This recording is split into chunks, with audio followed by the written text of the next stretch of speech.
Thank you for joining us again today, and we are fortunate to have with us Michele, our very popular Eagle Mountain librarian. How are you doing today? I'm doing okay. Well, Thanks. Thank you for joining us. So Eagle Mountain is growing really fast, and we have a lot of new residents that may not be familiar with our library. What are some things that maybe they should know? Well, they should know the library is 23 years old. The city's 25. Okay. So we're 23 years old, and we're growing slowly but surely.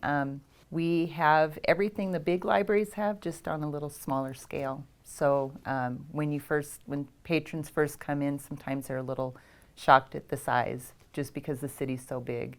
Eagle Mountain Library participates in the North Utah County Library Co-op, which means that if you have an Eagle Mountain card, you can go to Lehigh, American Fork, Pleasant Grove, and Highland at no extra fee. It's a mini county system without having the convenience of someone bringing you the items. This way you have to drop off where you picked up from. Okay.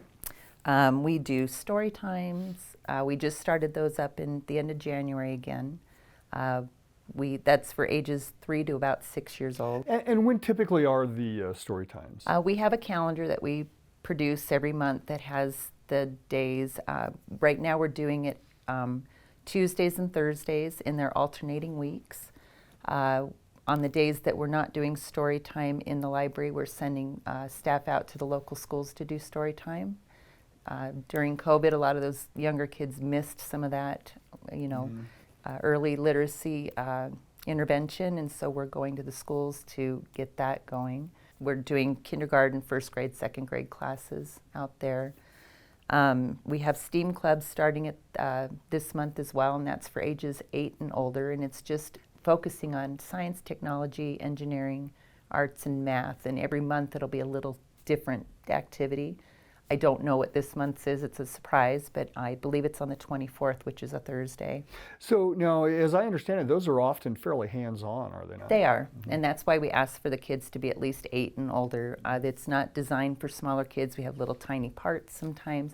Just don't want to have to worry that a 3-year-old's going to be eating something that we need for a project. So, but those have been really popular, and we're excited to get those back on the schedule. So. Great.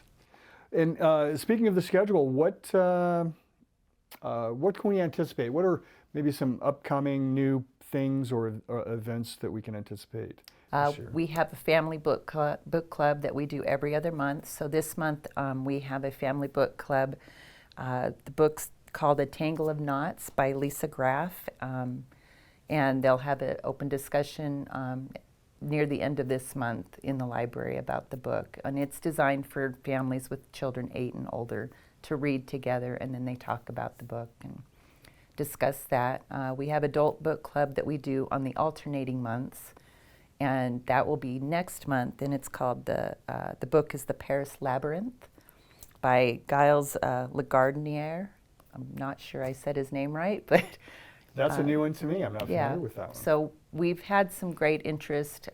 It's been a popular thing. So the family one is newer. The state library provides books for us, so we don't have to purchase. So people can check them out, take them home, read them, and bring them back. We are also getting ready. We're already planning family summer reading of 2022. So we're in the works to get that ready, and we'll have more information about that out in May. And then, of course, maybe it's worth mentioning that pickleball rackets, and I think racket is the right term, or is it paddle? I'm not even sure. Pickleball. I guess it's a racket. It's it looks like a big ping pong paddle, but it's kind of a racket. Yeah, but so those are available at the library along with other things, right? Right. So we have oversized chess, kickball, dominoes, basketballs, croquet sets. We're trying to see what else we can purchase to have available for people to borrow. That's been great. We've got tennis rackets for adults and youth. We have like jarts, and we've got a lot of things. And it doesn't cost you. You have a card, come check it out, take it home for a week, bring it back. It's great. Oh, that So- sounds like a great convenience. And we're working on having binoculars and telescopes as well. Those are shortly, soon to be released to the public. We have board games that people can borrow. Sometimes your family wants to get a board game. They're pricey, so come borrow it from the library. We have STEAM kits that can be checked out, and they're just all-inclusive boxes full of different things. We have everything from like dinosaurs, where you can learn everything about dinosaurs in one kit, music kits, coding and robotics kits that can be taken home. We have VR goggles that people can borrow and take home and play with. They're fun.